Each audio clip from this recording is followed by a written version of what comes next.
ఇంకొకటి మీరు కొన్ని వీడియోలు చూడొచ్చు. కాంగ్రెస్ గవర్నమెంట్ కొత్త ఉద్యోగాలు ఇస్తలేరు, మీరు డిపెండెంట్ ఉద్యోగాలు తీస్తున్నారు, అలియాస్ పేర్లున్న పిల్లల్ని ఏం చేస్తున్నారు? ఎందుకోసం ఈ అన్యాయం? సింగరేణిని కాపాడాలి. జై తెలంగాణ, జై సింగరేణి, జై తెలంగాణ, జై సింగరేణి, జై తెలంగాణ. కాసేపు బాగండమ్మా, చాలా మంది వేల మంది పిల్లల ఉద్యోగాలు జరగండి ఒకసారి. జై తెలంగాణ, జై తెలంగాణ, జై సింగరేణి, జై సింగరేణి, జై తెలంగాణ, జై సింగరేణి. ఈయన ధనదాహం ఎట్లాంటిదంటే సంతోష్ రావు గారిది రామన్న కాన్స్టిట్యున్సీ, కేటీఆర్ అన్న కాన్స్టిట్యున్సీ నేరెళ్లలో ఇసుక లారీ గుద్ది ఒక దళిత బిడ్డ చనిపోతాడు.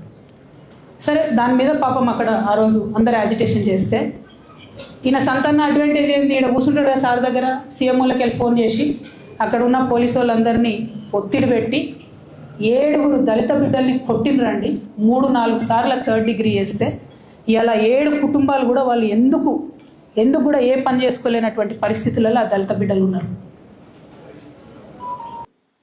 కవిత ధర్నా చేస్తున్నది, సింగరేణి మొత్తం ఆగం చేస్తున్నారు, ఉద్యోగాలు ఇస్తలేరు, అది చేస్తున్నారు, ఇది చేస్తున్నారు అని ధర్నా చేస్తే పోలీసులు అంతా తీసుకుపోయి ఆమెని అరెస్ట్ చేసిరు. ఇంకొక వీడియోలో నేరెళ్ళ బాధితుల గురించి మాట్లాడుతున్నది. సంతు మొత్తం ఇసుక మాఫియాకి బాల్పడి కావాలని 8 మంది పేద దళిత బీసీ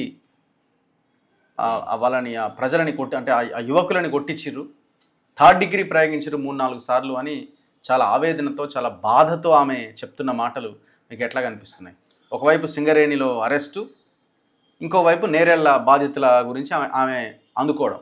సంపినోళ్ళ సంతాప సభలు అంటారు చూసిన పక్క ఆ పిల్లకు వర్తిస్తుంది, ఇది కవితకు. సంపినోళ్ళ సంతాప సభ అది దొంగతనం చేసి దొంగ దొంగ దొంగ దొంగ అని మొత్తుకుంటారు చూసినావా?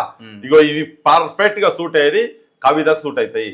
సింగరేణిలో ఈమె వాళ్ళ సంఘానికి గౌరవ అధ్యక్షురాలు ఉన్నప్పుడు ఏమేమి జరిగినాయి, ఏమేమి స్కాములు జరిగినాయి, ఆ శ్రీధర్ అంటే 10 సంవత్సరాలు ఎట్లా గుంజిండ్రు, అందులో ఎంప్లాయ్మెంట్ ఎట్లా జరిగింది, కాంట్రాక్ట్స్ ఎట్లా జరిగినాయి, ఇవన్నీ జగమెరిగిన సత్యం ఇదంతా. సింగరేణి ఎండిగా ఒక వ్యక్తిని 10 ఏళ్ళు శ్రీధర్ మా వరంగల్ జిల్లా కలెక్టర్ ఉండే ఆయన, శ్రీకృష్ణ కమిటీ వచ్చినప్పుడు మా ఊరికి కూడా వచ్చిండు ఆయన. సో 10 years 10 లాంగ్ పీరియడ్ ఎందుకుంటది, లావాదేవీలు ఉంటేనే మొత్తం ఉన్నాయి కదా. సో ఆమెనే ఇవాళ పోయి ఆమెనే అడిగిపోయి ఆడ కూర్చొని అదే సంపినోళ్ళే సంతాపసభ అంటే కదే వచ్చి మా హక్కులు, జై తెలంగాణ, ఇది అసలు బీఆర్ఎస్ అంట్రీ పోతిరి పెడితిరి అలా ఓనే పోతిరి. ఈ తెలంగాణ తెలంగాణ తెలంగాణ అంటుంటే మా ఆడోళ్ళు ఏం చేస్తారో నాకు అర్థమైతలేదు.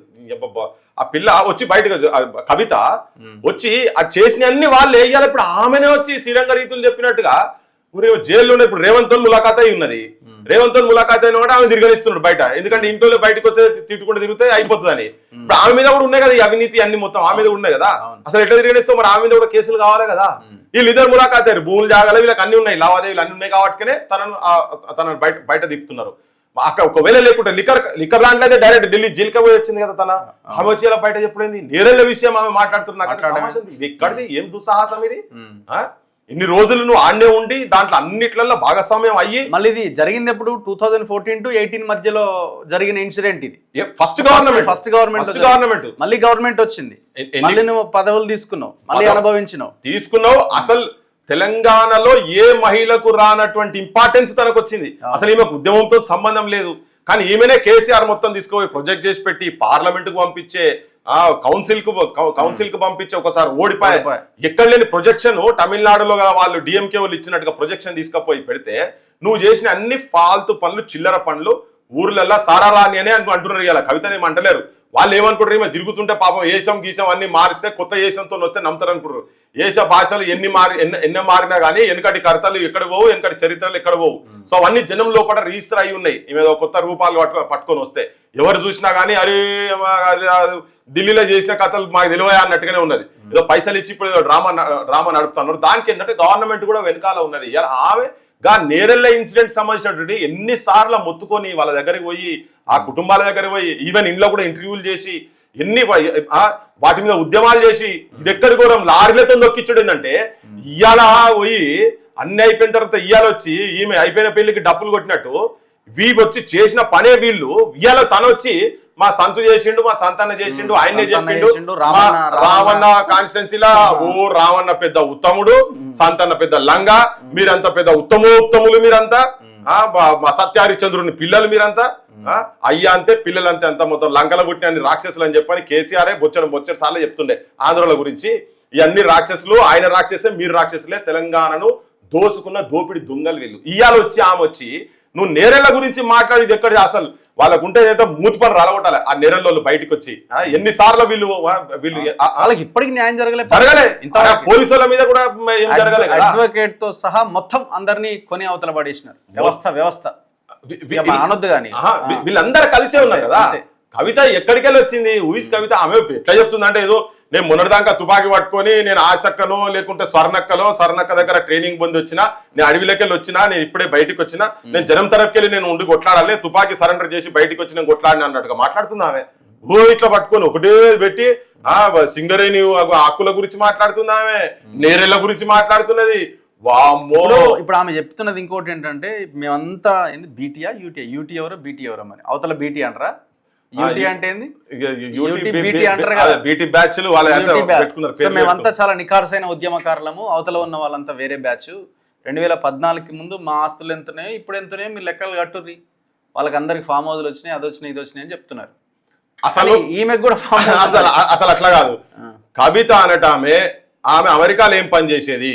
అమెరికా అసలు ఈమెకు ఉద్యమానికి సంబంధం లేదు. పార్టీ పెట్టినప్పుడు ఈమె లేదు, మేము ఉన్నాం. ఇంకా టిఆర్ఎస్ పార్టీ పెట్టినప్పుడు ఈమె కవిత తెలియదు, కేటీఆర్ తెలియదు. అప్పుడు సంతోష్ ఉండే, హరీష్ ఉండే, అది కేసీఆర్ కు సంబంధించిన పనులు చేస్తుండే వాళ్ళంతా. మూమెంట్లో యూనివర్సిటీలో అప్పుడు కూడా వీళ్ళు ఎవరి మూమెంట్లో లేరు.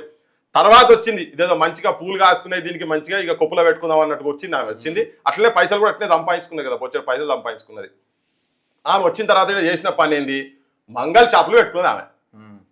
ఓకే, మంగళ షాపులు క్లియర్ కట్ గా ఏ తెలంగాణ ఆంధ్ర కాదు భారతదేశంలో మొత్తం ఇన్ని పైసలు మంగళ పని చేసి వృత్తి, నేను చాలా గౌరవించే వృత్తి, వాళ్ళ మా ఊళ్ళు మంగళ సైంటిస్టులు వాళ్ళు. ఓకే, ఆ వృత్తి చేసిన వాళ్ళు ఇన్ని పైసలు ఎట్లా సంపాదించారో చెప్పాలి కదా. ఒకటి చాలు కవిత గురించి మాట్లాడేందుకు. ఆమె బ్యూటీ పార్లర్ అని పెట్టింది.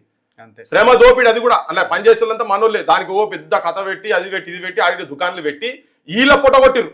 మా దగ్గర ఉన్న మంగళూరులో పొట్టగొట్టి ఈమె పైసలు సంపాదించి బుర్జు ఖలీఫాల బంగ్లాలు కొనేదాకా ఎట్లకెళ్ళి వచ్చినాయి నీకు పైసలు? ఇలా తిరుగుతుంది కదా, 10 కార్లు పెట్టుకొని తిరుగుతుంది. యాడికెళ్ళి వచ్చినాయి తల్లి నీకు పైసలు? లిక్కర్ దందాకు నువ్వు ఢిల్లీలో 100 కోట్లు పంపించినావు అని చెప్పని నీ మీద అభియోగం ఉన్నది. ఓకే, యాడికెళ్ళి వచ్చినాయి పైసలు? నీ లగ్జరీ ఎక్కడికెళ్ళి, నీ ఇల్లు ఎక్కడికెళ్ళి వచ్చినాయి? అంతకుముందు మీ నాయన ఉన్న ఇల్లు ఎట్లుండే మాకు తెలియదా? దర్వాజా కిటికీల కాడికెళ్ళి మీ దగ్గర ఎక్కడికెళ్ళి తెచ్చిరు ఏందో చెప్పొచ్చు అవన్నీ మొత్తం. ఇప్పుడు మీ పెళ్లిళ్ళకి సపోర్ట్ చేసిన వాళ్ళు వచ్చిన మంది చెప్తున్నారు. మీ అన్న పెళ్లికి, నీ పెళ్లికి గతి లేకుంటే సపోర్ట్ చేసిన వాళ్ళు. ఇలా తెలంగాణ మొత్తం ఆడపిల్లలకు అందరికీ పెళ్లి చేసేంత ఆస్తులు ఎట్లా సంపాదించారు మీరు? మా దగ్గర గవే ఉన్నాయని. అబ్బా ఎంత అమ్మ నాయన, వీళ్ళు మామూలు కాదు వీళ్ళంతా. నాకు తెలిసి ఎవడన్నా ఆస్కార్ వస్తే వీళ్ళ యాక్టింగ్ చూసి పారిపోతున్నాడు. వామ్ము ఇంత గిట్టోళ్ళకి మేము ఏం అవార్డులు ఇస్తామని చెప్పని అంత ఘోరంగా వీళ్ళు ఎంత అరే బయటికి వచ్చి ఎవ్వరు లేరు మేమే మొత్తం అన్నట్టుగా వాళ్ళకు సర్టిఫికేషన్స్. ఆ చుట్టుపక్కల కొంతమంది పాపం తెలియని వాళ్ళు, కొంతమంది ఏంటంటే ఇక విధి లేని పరిస్థితిలో కూడా కొంతమంది పోయి ఆడు ఉంటున్నట్టున్నారు, ఏం అటు ఇటు దిక్కులేక. కానీ వాళ్ళ గురించి మనం ఎక్కువ మాట్లాడు కదా, వాళ్ళందరూ డ్యూ రెస్పెక్ట్స్. అలా కొంతమంది నిజంగా ఉద్యమాలు తిరిగిన వాళ్ళు ఉన్నారు, యూనివర్సిటీలో వీళ్ళు ఉన్నారు. వాళ్ళని చూసి నాకే మంచిగా అనిపిస్తలేదు. అరే ఏదైనా నాకు ఇన్ని రోజులు తిరిగి గాపిల్ల పడి తిరుగుతున్నాను. అది ఒకటే ఏంటంటే ఇదొక రాజకీయ తతంగం, ఇదొక రాజకీయ ఎత్తుగడ. ఆ కుటుంబంలోకి వెళ్ళి ఒకటేం జరుగుతున్నదంటే, ఇంతకాలం మన బొట్టోళ్ళని చెప్తే పృథ్వీరాజ్కి ఏదో కేసీఆర్కి వడకనో, టీఆర్ఎస్కి వడకనో, ఇంకా రఘుని రోడ్ల మీదకి వెళ్ళి అరెస్ట్ చేస్తే మాట్లాడుతున్నాను కాకుండా, ఇప్పుడు వాళ్ళ ఇంటికి వెళ్ళి వచ్చి మనం చెప్తే వాళ్ళు మాట్లాడుతున్నారు. ఆమె చెప్తుంది 10 ఏళ్ళుగా మొత్తం దోపిడీ చేసిరని చెప్తున్నది. 10 ఏళ్ళ నుంచి మాట్లాడుతున్నారు. ఇప్పుడు మనకేందంటే, ఇప్పుడైనా సామాన్య కంపెనీకి వెళ్ళి బయటకు వస్తే గవర్నమెంట్ సీల్ వేయాలి ISI మార్కు. ఇప్పుడు మనం మాట్లాడిన ప్రతి మాటకు ఆమె కవిత అంటే తెలుసో తెలియకనో ISI మార్కు వేస్తున్నది, బరాబర్ వేస్తున్నది. ఇప్పుడు టీఆర్ఎస్ వాళ్ళు కానీ, కాంగ్రెస్ వాళ్ళు కానీ, బీజేపీ వాళ్ళు కానీ మన సొంటోళ్ళని అనే పరిస్థితి లేదు. ఎందుకంటే ఆ ఇంట్లోకి వెళ్ళి వచ్చి ఇప్పుడు ఆ రహస్యాలు మొత్తం వాళ్ళకే తెలుసు కదా. వీళ్ళంతా ఇంటి దొంగలు కదా, కలిసి దొంగతనం చేసిన వాళ్ళు. ఇలా బయటకు వచ్చింది కాబట్టి మనకు తెలియని సీక్రెట్లు కూడా రేపు పొద్దుగాలి ఆమె దగ్గరికి వెళ్ళి వస్తాయి, చాలా వస్తాయి. ఇప్పటికే చాలా వచ్చింది, సరిపోయింది. ఇప్పటికి జనానికైతే ఇప్పుడు కాళేశ్వరం గురించి చెప్పేసింది, టెలిఫోన్ల గురించి చెప్పేసింది, మా ఫోన్లు కూడా అన్నది, సంసారాలు నాశనం చేసినది, పైసలు లావాదేవీలు జరిగినాయి, ఇవన్నీ చెప్పింది. ఇప్పుడు నేరల గురించి కూడా చెప్పింది, దళితుల మీద కూడా ముఖ్యమంత్రిని చేస్తా అన్నోళ్ళ మీద లారీలు పెట్టి తొక్కిచ్చిర్రు, చంపించిర్రు అనేది కూడా చెప్తున్నది కదా. ప్రతిదీ ఎండార్జ్ చేస్తున్నది. ఇప్పుడు మనకు ఏంటంటే మనం జర సైకలాజికల్ గా మనం కూడా ఫ్రీ అయిపోయినాం. ఏంటంటే వాళ్ళు మాట్లాడటంతో మనకు మంచిగా ఉన్నది ఇంకా.